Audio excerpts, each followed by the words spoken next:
পরিবেশের গুরুত্ব বোঝাতে বক্সার জঙ্গল ও পাহাড়ে ঘেরা জয়ন্তীতে দুদিনের প্রকৃতি পাঠ শিবিরের আয়োজন করা হয়। পশ্চিমবঙ্গ দূষণ নিয়ন্ত্রণ পর্ষদের সহযোগিতায় ও আলিপুরদুয়ার নেচার ক্লাবের ব্যবস্থাপনায় আয়োজিত এই শিবিরে আলিপুরদুয়ার ও কোচবিহারের 10টি স্কুলের প্রায় 100 ছাত্রছাত্রী ও শিক্ষক অংশ নেয়। তারা হাতে কলমে পরিবেশ রক্ষা সম্পর্কে শেখে, বিভিন্ন গাছ ও পাখি চিনছে। ক্যাম্পে কি প্রথমবার আসা? হ্যাঁ। কোন স্কুল থেকে এসছো? আলিপুরদুয়ার নেতাজি বিদ্যাপীঠ। কোন ক্লাস? 11।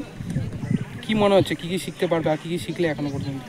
এখনো পর্যন্ত আমরা তো অনেক কিছু শিখেছি, আর অনেক কিছু শেখা বাকি আছে, যেমন প্রকৃতি থেকে নেওয়া, পশুদেরকে কীভাবে রাখা, বাজার গাছপালা থেকে কীভাবে রাখা, ওদেরকে কীভাবে ওদের সাথে চলা, অনেক কিছু শিখেছি নানা রকমের। কেমন অভিজ্ঞতা হচ্ছে? ভালো, অনেক কিছু শিখতে পেরেছি। এর আগে কোনোদিন হয়েছিল এরকম? না, মানে এর আগে আসিনি। মানুষের পাশে মানুষের সাথে আমরা আছি এই বাংলাতে। আপনারা দেখছেন সংবাদ শিরোনাম।